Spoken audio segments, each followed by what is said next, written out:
There we go. Let's see. Can't tell if I spelled it right or not. I think I did.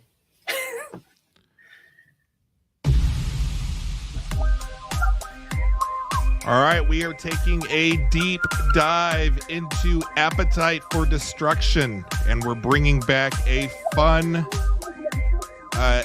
What do we call those? What were we calling those little sections of our shows? Segment. This is a great way to start the show, Greg. I'm stumbling over my words, but we're doing another. I saw it on the internet. Yes. Next on Iller and Filthier. Hey, Brian. So, what are you doing, man? Well, I sat back and thought about the things we used to do. We had a lot of fun. You really want to do this with me? Bro, you know I do.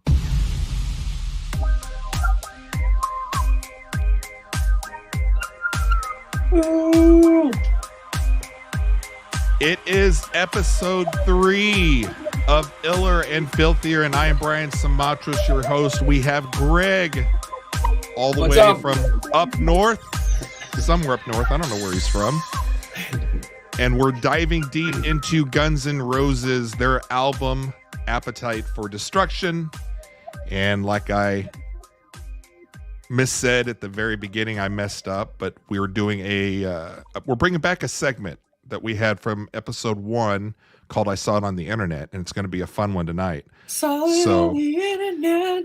Greg, What's I up? feel like I have just come off of a cocaine binge over the weekend because I have, for the first time, listened to the Appetite for Destruction album. That's beautiful. First time I've ever bought anything Guns N' Roses, but I have it on vinyl. And I listened to it probably 5 times front and back this weekend. Nice. And we mentioned before that this isn't necessarily like my type of music that I grew up with, but I recognized like the hits that came out on the radio. And this is what was fun about our last episode 2, where we had a top 5 hair band albums of the 80s, and we ranked them 1, 2, 3, 4, 5. And this is the one that came up number 1, right? It is. It kind of surprised me, but I couldn't deny their roots of LA and the Sunset Strip and what we talked about. It was a fun episode, and I thought, well, let's see if we can take a deep dive into the album itself and really break down a lot of the songs, talk a little bit about the band, the guys that are in the band. And I'm just kind of curious, before we get into a lot of those details, do you remember growing up, and this was, what was it, 1987? Yes. I'm thinking 87, 88. Yep. I'm looking here on the backside. This came out in 87. Do you remember buying this album? And like, what were you doing at that time? Like what comes to mind, the feelings, the placement of where you are, what you were doing when you were listening to this? I'm curious, like, did you buy it on CD, cassette? At that time would have been cassette. Yep. That was just a couple years before CD, which was awesome when CD came out. I love that. That was like, it was like when streaming happened, right? It's like life changing. And I think I was in middle school, 8th grade. And for me, this album, it's the MTV coverage. It's that moved into MTV rotation heavy. Right. And when it did, that's what really drove it for me, was the memories of the rotation it got and just seeing those guys. Because I think I remember hearing it more on MTV than the radio, for example. Now, was this your type of music growing up? Because you grew up in Kansas City, right? Yep. This was the kind of the edge of that hair metal. That was because it was 87. So like we talked about on our last show, this was kind of the tail end of hair metal, as it was kind of as the 80s were wrapping up. But yeah, that's all I listened to. I mean, that's honestly and then when they came on, they were a little more dangerous. There was a little more like street to them. Yeah. Than the hair metal guys you knew were like they're not street. Like there was just a little bit of danger, and that's what I remember. Like That's an interesting point there. Yeah, there's a little danger there. I can kind of see that. I'm trying to remember back around that time, and again, I was in Los Angeles.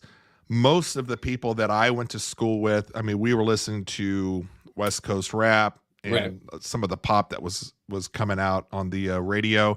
But I mean, there's no doubt that you didn't know or didn't hear about Guns N' Roses. You mentioned MTV, and I think on the last episode you had talked about the whole hair band, and part of that is not only the music and the lead guitar, the big, what'd you say, the riffs and stuff, but it was the visuals, and that ties in exactly to what you're talking about with MTV. Yeah.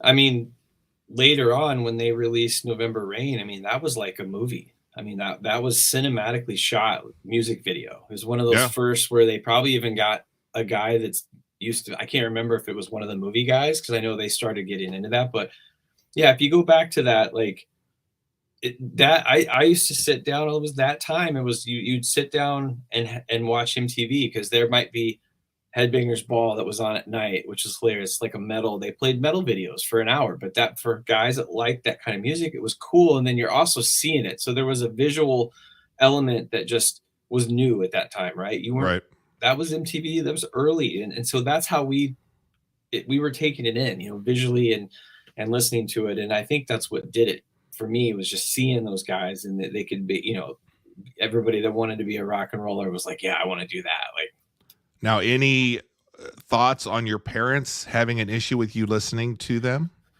No, my parents are super cool about music. They never gave me trouble about it ever. I mean, I remember, it's just funny now to look back, because like I remember playing, like my mom would be like, I don't mind Metallica, they're not so bad, you know, just looking back, like listening to Creeping Death, you know, in the car, and they just let me play it. So yeah, they were pretty cool about that. And is that something that you think that you've kind of passed down with your kids? You've got two teenagers. Do you really not care what your kids are listening to? Or no, we early on, I mean, Evans, your daughter comes home, she's listening to Two Live Crew, and you're like, oh yeah, hey, that's awesome. Yeah, no, it was the skinny jeans stuff we were talking about, skinny jeans rap. But no, they should. And that's the whole thing. Nobody's parents like their kids' music, and so we're just there. So it's normal. This is just how it's been for generations. You know, when Elvis came out, everybody was like, "Oh, how terrible!" You know, moving his hips and like how disgusting. And now there's a wet ass pussy. You know, little wop. We're talking about this weekend and really sitting down, and I listened to both sides of the record several times. And it is kind of funny, because I just know that I do like, and I have a lot of opinions on the tracks that we're going to talk about. And I do think I agree with you that this is a fantastic album, and we ranked it number 1 of the 80s hairband albums. Yep. But I felt like I was doing a hit of Coke or something. Like I'm just listening to it, and my blood pressure, and I'm just like, I feel like maybe I should be cleaning the house or doing something productive with this energy. And I get done with the second side, and I feel kind of worked up, and it's just different from the music that I normally listen to. Again, I'm back in the 80s. Again, it was rap, it was pop. I was doing a lot of the the ballads too. I'm kind of a big ballads guy, so I'm kind of laid back. I'm into R&B stuff, so I'm kind of laid back with that. But listening to Appetite for Destruction, man, I'm telling you, I was like, I mean, it was just, it was a jolt to my system. Yeah, it's intense, dude. This week, just listening but really listening, take it like that next level. Like I've just, it's so good. I realize why I like it. It probably is very inspirational, and I didn't even realize it, to how I play drums. Like that's what I realized this week, is the way I play, like my style. It'd be like a sports player, seeing somebody like, oh my gosh, I didn't realize like I mimicked that, Right. And Steven was like, I don't ever think of him as like an influential drummer, but when I listen to this record, it's very clean sounding. It was intended to sound handmade. It was produced for vinyl, like that sound they really Really? wanted to Okay. capture. Yeah. So the audio, that side of it, like how it actually sounds, is actually very, very cool too. And it was different. Again, it had that energy that the 80s hair metal stuff. You can see how that was a leap to Nirvana and like the grunge era, right? Okay. Like that was the leap. That was the like, hair metal, cheesy kind of stuff. But then that anger and aggression starting to come out. And that's what I said last week on the episode too. We were talking about a lot of rock is very heavily blues based. But a lot of the hair metal bands were really rooted in blues, and there's a lot of punk rock in Guns N' Roses. That was more their influence, and you can just feel that come through. So we'll go through that chart one of these days. Yeah, no, I'm looking forward the to roadmap, the music Yeah. roadmap. We'll call it that. Like there's the music roadmap. Well, I'm kind of curious. So I want to ask you a couple just bigger questions, and then we'll get into the tracks on the album. Now, I'm kind of Great curious what you think when we talk about, let's say, the Beatles. Yeah. You can't imagine the Beatles without any of the four. You couldn't remove any one, Right. and be like, okay, well, that really changes the Beatles. Now, from an outsider looking in, I think of Guns N' Roses as kind of, no offense to the other two guys, but it's Axl and Slash. Am I wrong on that? No, they're the most famous, and that's pretty typical for any band, really. I mean, like I think about Brian May and Freddie Mercury. I don't think about the other guys as much. I feel like that's kind of normal. And I feel it's a little disrespectful, but what I want to ask you is, wrong. If you had to remove either Axl or Slash, who would have more an effect of being absent from that group? Or is it either way, you wouldn't have Guns N' Roses at all? You know what I'm saying? Well, because you're mixing in the visuals too, like you're talking about. Well, they up until a couple years ago that they did exactly that. Slash has toured by himself for years, and Axl took Guns N' Roses out with all kinds of other dudes. And how'd that go? Recently, probably what you think. I mean, there's a lot of mystique around Axl and Guns N' Roses. It's like that. You never know what he's going to do thing. He's very, it's just, that's his thing. And then Slash was just out for the music. I mean, Slash was just playing and it's hard to say. I mean, it's the voice and the sound. I mean, Slash's guitar is like legendary. I mean, it's the one guitar I can hear and immediately go like, that's Slash. Really? Yeah. That's what I love about, he has a sound that is just awesome. And I was thinking about today, there's a lot of AC/DC in them. I feel like AC/DC is another one of those bands that just stands alone. They weren't hair metal. They weren't, but they made it through all that. They played, but yeah, Slash is just, his sound is just, there's something about it. So you think that either one of them, you can't replace them. There's not one more irreplaceable than the other. That's what I was asking. Yeah.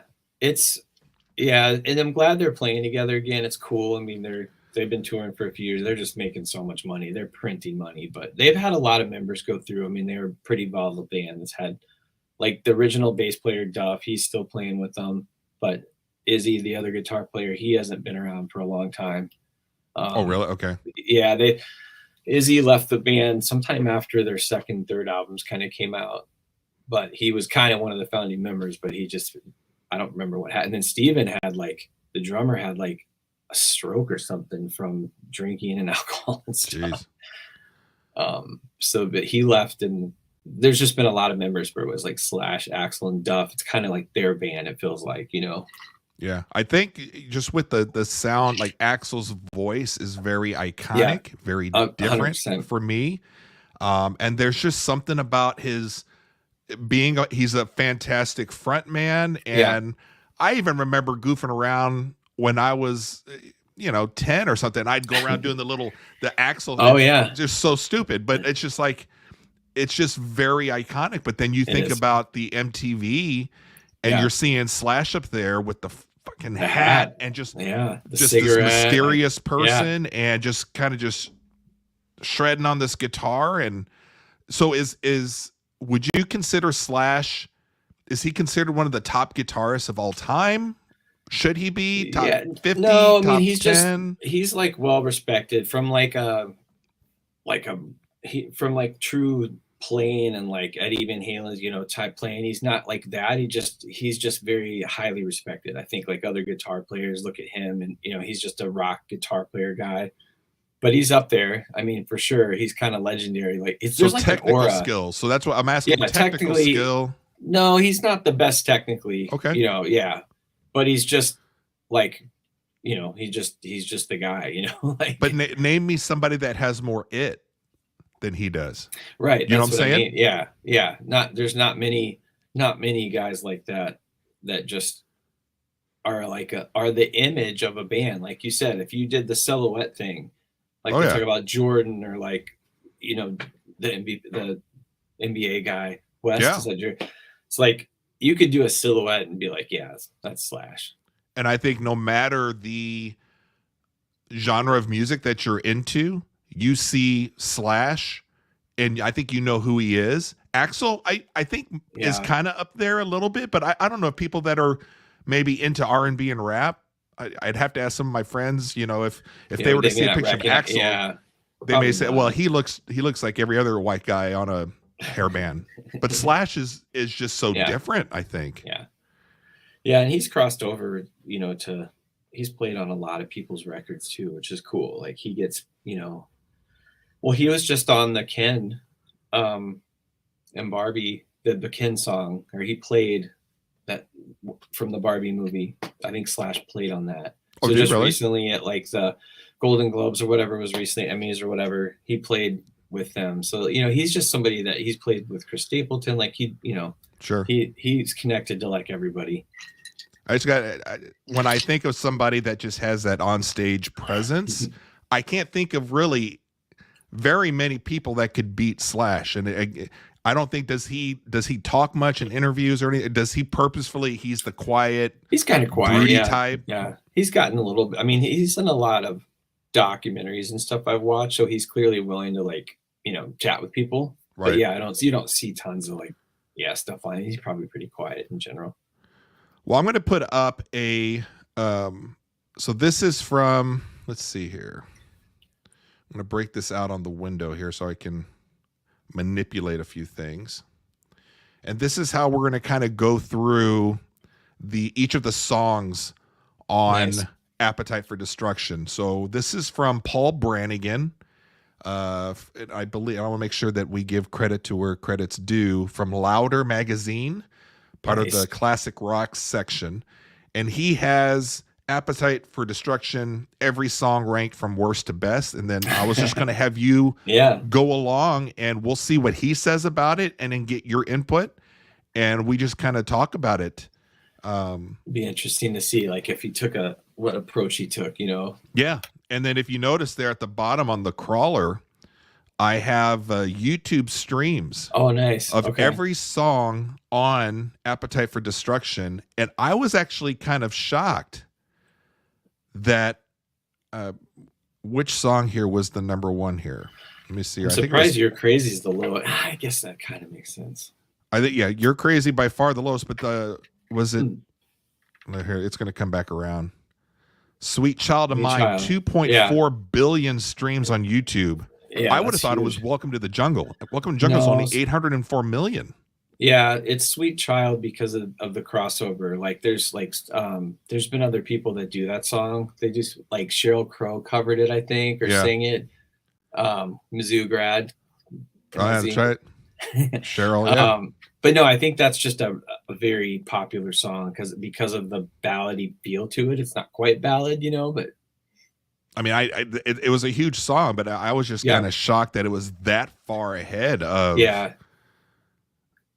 Appetite was, Welcome to the Jungle was like the intro. That was like what exposed you to them.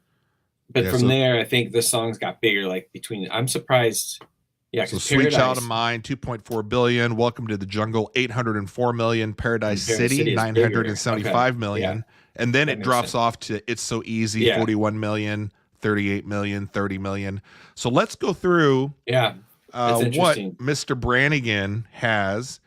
And I'll be curious to see what Greg, if he's shocked to see how Paul Brannigan has his ranked or not. Yeah. But the worst one, let's say, number 12. Let's just not, I'm not going to say worst one because this is a really good album. Is Anything Goes. So he has it as number 12. And his little ditty on this is written in 1983 by Axl Rose, Izzy Stradlin, and Hollywood Rose guitarist Chris Webber, and originally titled My Way, Your Way. The sleazy, horny Anything Goes is one of the oldest and weakest songs in the Guns N' Roses catalog. The lyric, panties round your knees with your ass in debris, is memorable. The song itself, much less so. So what are your thoughts on that? Anything Goes, 5 million streams on YouTube, so it is the second least streamed song? Yeah, it's by its placement on, I'm just going to peek at this, by its placement on the album, because I think Rocket Queen is so badass, it's such a good song and it's behind it, that I think it's a skippable song of people that have like, so I kind of get side that. B. Yeah, I get it. Yeah, I'm looking at the second track to list. last song. Even if you were, I mean, if I was a kid back in the day, I would skip my CD to past that, skip Anything Goes. Let's listen to Rocket Queen. So I get it. There's a few there that I get that are kind of fillers, but I'd agree with that. And You're Crazy too. Those are the two I'd put probably 11 and 12. Okay. So You're Crazy. Yeah. So that's 11 that he has as 11. The only thing I'll say about that is what's interesting is, and it says it there, but they put out like an acoustic album right after this called Lies, and it was all acoustic. That's where Patience came from. Okay. And You're Crazy was on there. It was way better song that way. It was really Acoustically. cool. Yeah. Okay. Super. That version is super cool. Well, I'll have to go check that out. So let's see what he had to say about this one. You're Crazy, number 11. Originally titled Fucking Crazy and written about a female acquaintance. You're Crazy was conceived as an acoustic song, so Greg was up on that, with Axl in a rare moment of compromise changing the title so that it might get a shot at radio airplay. Producer Mike Klink encouraged the band to record it in a faster electric form for Appetite, but the fact that the quintet returned to the original acoustic version for Guns N' Roses Lies tells its own story. So yeah, Greg was all up on that one. Yeah, it's a fun. I like it because I do like the words. They're funny. When he says "you're fucking crazy," it's great. It's perfect. And that one there, he's got it at 11, and then You're Crazy looks like 4.3 million. So that was the least streamed. Yeah, there. I will say, Anything Goes is a really fun song too. But that's what's funny about it. It's a filler song, but there's a cool vibe to it. So I'm going to say that. And you're saying that even this, you're debating whether this is your favorite all-time album. And if that's the case, are you still skipping these bottom songs? No, I didn't this week. Okay. Now I kind of let stuff play. I think that I just enjoy listening to the whole thing. Yeah. Now I don't have to skip it per se. And I made a point to listen to every single one. And I will say, we'll catch up on this as we get through more of these songs. There was one side of the album that I was like, I thought was far better. Like I have a desire to go listen to the one side more than I do the other. Yeah, the first side is bangers. I mean, 1 through 6 is like, those are like huge hits. It's really good. Yeah, it's really good. Especially again, those are me big saying songs. But that's why those plays are so big. I mean, those are their hits. I mean, those are the 4 songs that casual fan radio listeners are going to know, or the 4 that have the most plays. That's what makes sense. So the only thing I would do is I would realize that I would put Think About You at 12. That's my least favorite song. And I would bump up Anything Goes, because I actually really like Anything Goes. It's kind of a fun song. All right. Well, speaking of Think About You, he's got it at 10, written by Izzy Stradlin, pre-Guns N' Roses. The sweet, upbeat Think About You is described by its author as a quick love song about drugs, sex, Hollywood, and money. That Guns largely abandoned the song once they graduated from the LA club scene, only restoring it to the set list post-Chinese democracy, suggest even they considered it filler. Yep, that sounds right. So it's not filthier though; it's filler. This is it's interesting hearing from you and then listening to a music critic also. as somebody that's kind of discovering this album, so it is kind of interesting. And those are songs that, they were fine. Yeah. You know? So number 9, he's got Rocket Queen, and that's the one you kept telling me to listen to. That's wrong. Yeah, that's where he's wrong. Most infamous for the fact that it features the sound of Axl Rose having sex with Steven Adler's then girlfriend, Adriana Smith. Quote, "I did it for the band," the former dancer later stated. Rocket Queen was Rose's tribute to his friend Barbie Von Grief, who he acknowledged kept him alive for a while. Appetite's closing track, it's an explosive end to a jaw-dropping album. And if I remember, that's a long song too, right? Yeah, and it almost is like 2 songs. Man, that's got to be way up. It's got to be higher than that. I don't know why it's such a cool song. I mean, it's probably Beatles-esque in the way it has 2 different parts of the song. Right. I love that song. Yeah, I mean, that's it. To me, it's a great album closer. It's cool when a band does that. I didn't know when you had me listen to it, and then I had read this. When I first was listening, I thought that the sound was, at the beginning of the song, it almost sounds like something's creaking. And I was like, was that just like the bed creaking? I was like, that's not nothing. But I guess the sound is at the end, right? Sort of. Yeah. It's in the middle. There's like a breakdown, and it just kind of builds up right before it goes into the last chorus. Rocket Queen, they did it pretty well. But yeah, it was a revenge sex. So she was mad at Steven and did that to piss him off. So just classic 80s debauchery. It's really this is really cool that a lot about this, and this is why I enjoy doing something like this with you, because we're getting 2 different perspectives on really listening to this album again in 2024. I nerd out on this stuff. I mean, I love, part of it is just the knowledge of learning how to record here at my house. Like learning that, I love to hear how things are done, but I love everything. I love all band stories.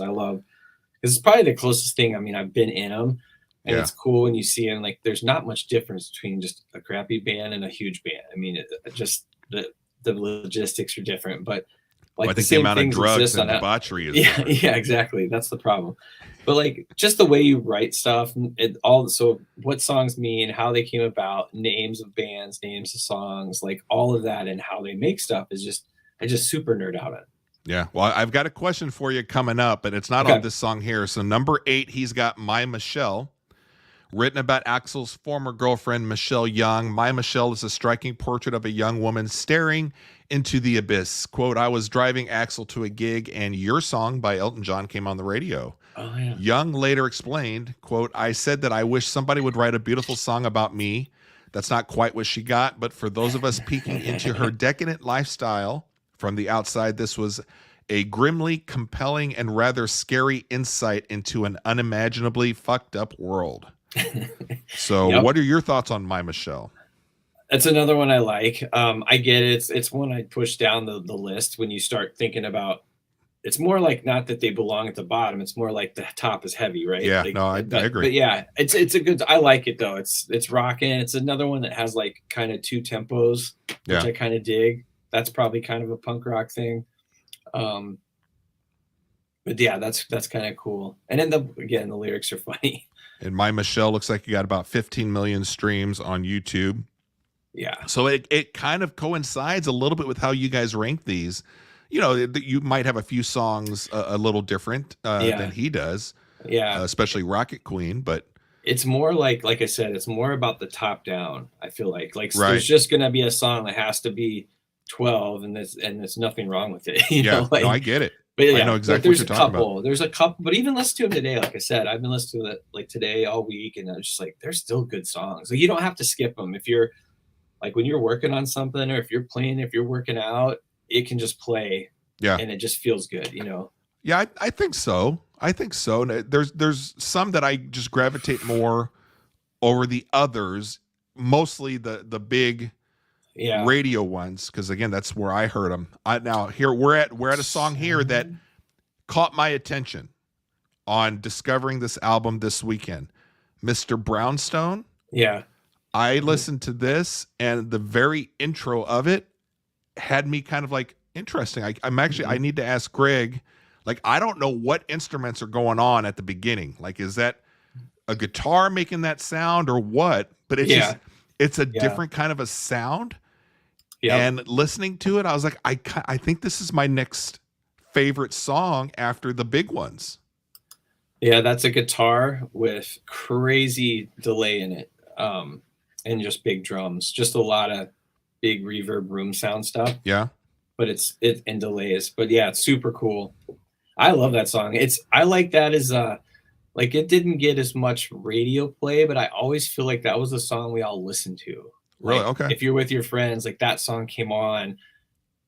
Besides the big hit songs, that was kind of the next one. I mean, I think it probably got some radio play, but I don't think they did I don't remember a video or anything for that one.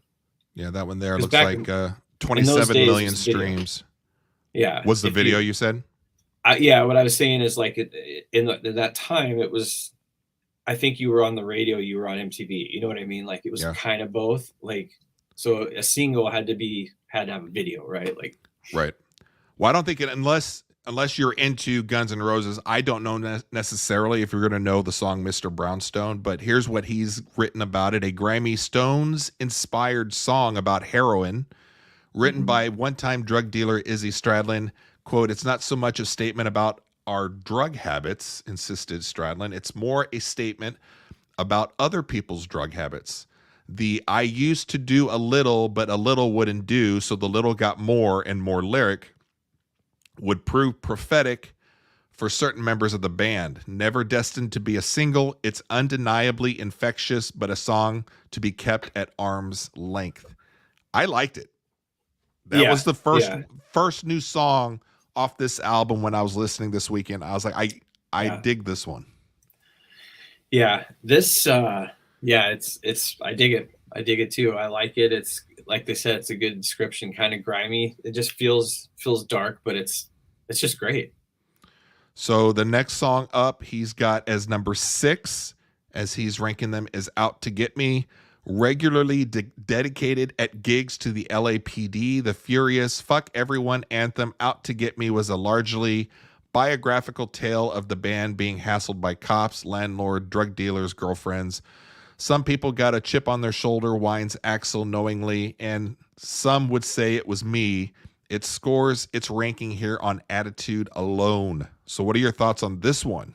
Yeah, just another track that jumps off when I listen to it, because it's aggressive. Again, the aggressive nature, kind of what I said earlier, like the hair bands was all about party and alluding to things. Yeah. Guns N' Roses said those things. Like he would say, "Bend over, I'm gonna fuck you," not like something that hair bands would be like, you know, "Hey, I'm gonna bananas and cheer." You know, it's like it was all alluding slippery to when wet or yeah, something. Yeah. Right. But for some reason, it was like hearing Axl say those things and swear, all of that. Again, you're talking to him. I was middle schooler at the time, 8th grade. You know, like so it just like was like whoa, you know, just kind of just dangerous. And this song, even today, still I like it. I thought I heard it was written about where he grew up and just getting like the local cops and stuff were always on him.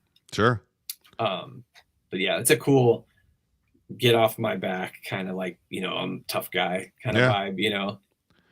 All right, number 5 on his list is Night Train, and I'm going to tell you, after Mr. Brownstone, this is the other song of the new songs that I heard on this album that I was like, I'm digging this one too. So a dedication to the cheap fortified wine Guns lived off of while sharing digs at the infamous Hell House. It's $1 a bottle, 19% alcohol, and after a quart of it, you'll black out, noted Axl approvingly. Too scuzzy and grubby to gain true mass appeal. More than any other song on Appetite, it conveyed the idea of Guns as a street gang, fucked up, bonded by booze, and forever itching for the next rumble. Very kind of similar to what you're talking about with Guns N' Roses. Yeah, it was a melodic song to me, like so a little more good rock song versus Out to Get Me had a little more of that aggression in it, but Night Train kind of had that melody, you know, I'm on the night train. Yeah, you know, just a really cool catchy song, but it had edge still. Yeah, it's definitely very memorable for me also. Bottoms up. So here we get into the top 4 that Okay. he has. Paradise City at number 4. And real quickly, I'll just read. If much of Appetite for Destruction declares that Los Angeles is a dirty, depraved, dangerous shithole, Paradise City is the album's kicker, an admission that Guns N' Roses wouldn't want to be anywhere else. The quintet's first UK top 10 single. Its simplistic sing-along melody is arguably a little too keen to please, though the song may have had less global appeal had the band not changed its original lyric, "Take me down to Paradise City where the girls are fat and they got big titties." Is that true? Yeah. That was the original lyric? Yeah, they changed a lot of stuff. I mean, that's not surprising. There's so many things they've done to, again, it's to try to get it on the radio. Somebody somewhere was like, dude, that's a great line, but you won't get it on the radio unless you're a rap song.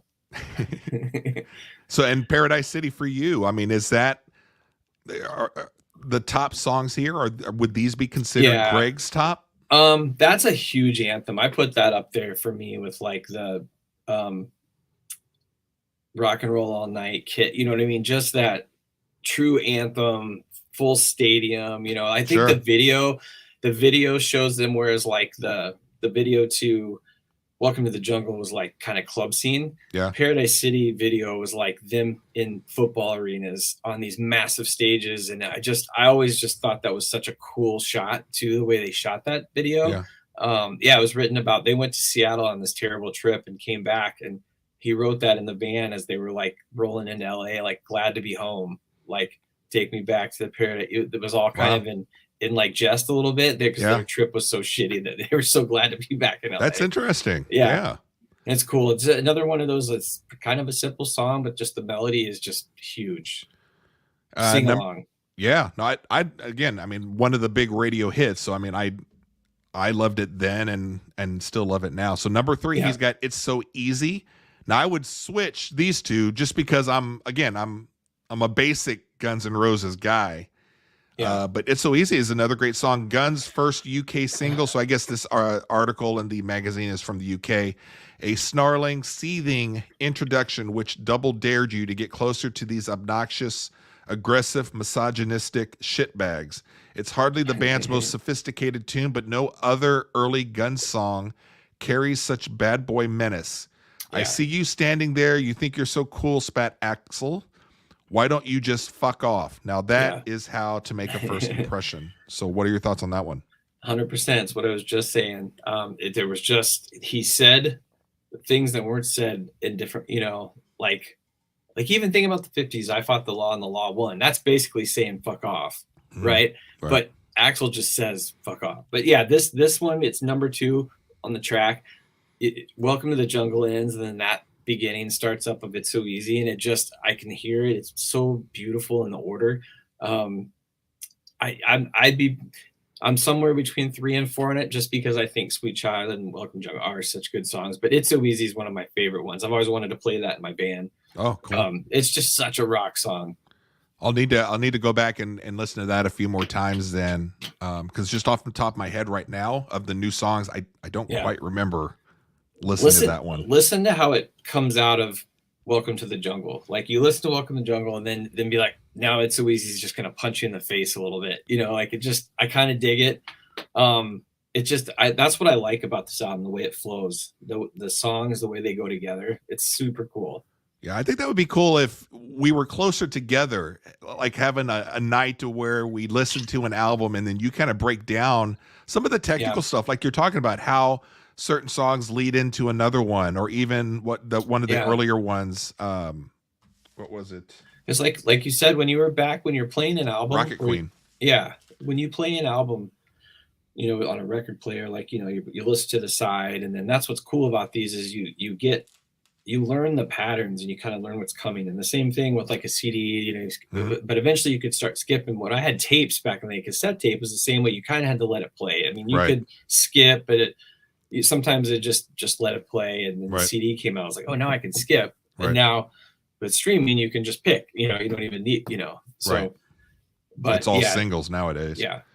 So the last two, he's got Sweet Child of Mine at number 2, Welcome to the Yep. Jungle at number 1. And I'm not going to get into reading it more because we don't have a lot of time to get into his things, but I'm curious, okay, is that the correct order, or would you switch that order? I think you said earlier Sweet Child of Mine would be your number 1. Maybe? I think as a song, I think the list is fine. I mean, I think you could argue any of those orders, but yeah, I would leave Welcome to the Jungle just because it's like Smells Like Teen Spirit. It's just the song that it introduced you to the band, right? Like you can't help but like tie it together, and it's a great song. I mean, it's still played at football stadiums, and that's why I was laughing the other night when I was watching the Stanley Cup and it was playing. And that was a couple nights after our last episode, and I took a picture of it, put it on our Instagram because I was like, it's just funny. It was just like, oh, we just talked about this. But Sweet Child is pretty. That's your first ballad, you know. Yeah. Or their version of it, right? It wasn't a true like 80s hair metal ballad by any means, but it just kind of had that sweet side. And that's what I like, albums that give you that aggression, but also like can pull you back, like you said. Not every song has to make you feel like you want to like strangle somebody, you know, or run through a wall. And yeah, the joke comment, Slash was warming up, running scales on his guitar. So that would be a sports version of like just warming up, or guitar players have to run scales to get their fingers loose, and he was just doing that, and Axl heard it, ran in and was like, dude, what are you doing? So that's why Slash doesn't love that, because it was just him goofing around, and it stuck, like that being the beginning of Sweet Child. It's so funny hearing stories like that, and I've been heavily invested in listening to the Beatles stuff the last 6 months to a year, watching all the documentaries, the Get Back, and all the stuff that Peter Jackson has cleaned up. And you're hearing about some of it. They're not necessarily initial mistakes, but how certain things just kind of happen. Yeah. And then that's just the way it is. Yeah. Like you can't imagine it being anything else other than that. So it's funny to hear that Slash was just kind of messing around, you know? Yeah. And that happens a lot. I mean, that's one of my most favorite things about making music is super cool, because it's how things like that can happen, how it can be total accidental. Sometimes they're very purposeful. Somebody comes in with a whole song written, but other times, like, that's the most fun, is when things just happen. And again, in those days, you didn't have all the digital equipment to fix stuff. So some of it's just, you hear things that aren't right. And that's why you hear like a lot of famous musicians talking about those days where you know, now everything can be fixed. Like, well, and then that's where people kind of get into trouble, right? I mean, you talk about kind of the same thing with George Lucas and Star Wars, that he goes back and fixes things that he's wanted to fix, but nobody wants it fixed. Yeah. And then it screws it up. So it's like, well, what do you go back and change, or you just leave things be? Jeff Moon's in late. He had to work hard, working late tonight. Jeff, thanks for showing up. Super. This album, though, just the way it sounds and the way stuff like that comes together is super cool. Well, without us doing something like this, I would just think of Guns N' Roses as a couple singles here and there, more than that, but just I actually appreciate them more. Yeah, going through this with you now, and listening to the stuff, and how really complex some of the songs when they're put together. I'm listening with an amateur ear, and I'm like, well, that's okay. I mean, that's pretty cool. That's got to be hard to do. And that's why we have you here, because at some point, maybe we get to the point to where we actually break down like what is actually going on. Because I don't know. I thought about doing that this week. I might give it a shot to try to record myself playing to one of the songs, and I can merge the two together. That would be really cool. My track with their kind of thing. I might give that a shot. Just be fun to try it. Did you look in the cover? Do you have the alternate cover on the inside of yours? Have you heard about that before we head off? This will be like our PS. Let's see here. Do you have the? He's talking about. Do you have the brick? The liner notes. Yeah. Is this what you're talking about? Yep. So that was supposed to be the original artwork of the album, and the record company's like, no effing way, because look at the girl. I mean, just think about that if it was a real picture and not like, I mean, she's not, it's not a good, like, So they changed it to Axel, I think, has the tattoo on his arm.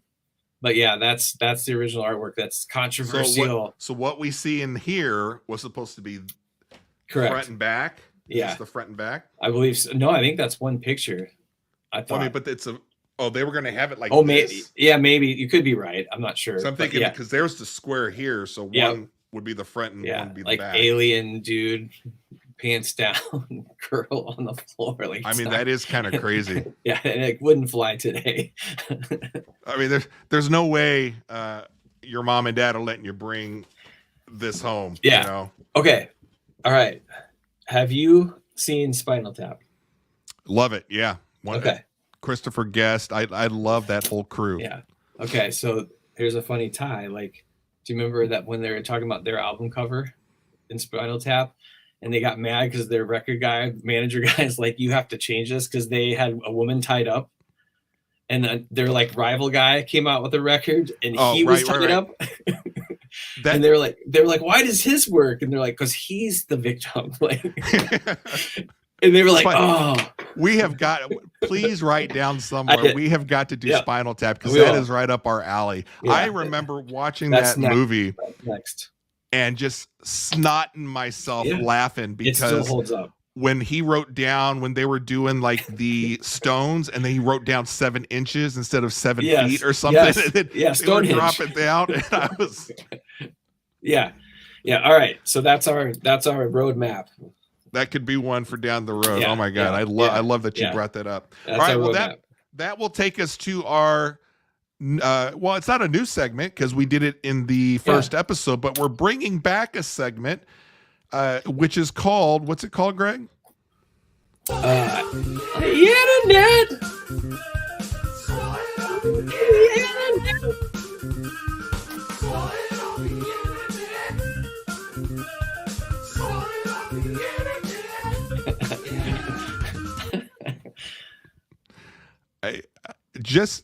I think the podcast or the show doing it with you is fun. Just to see what you put together for our jingles and stuff, you know?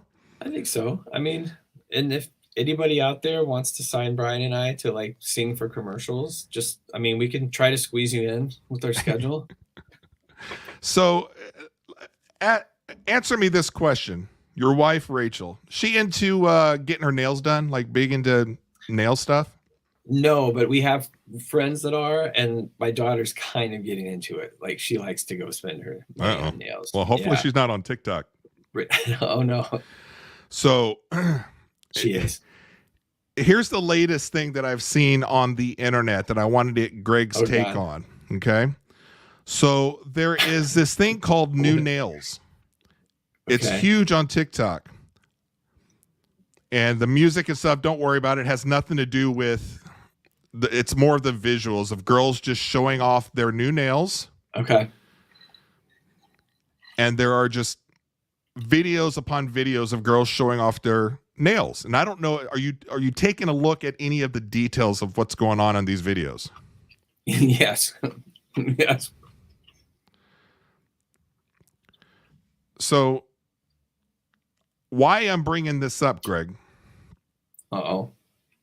I mean, on top of I saw it on the internet and I want to get your take on it,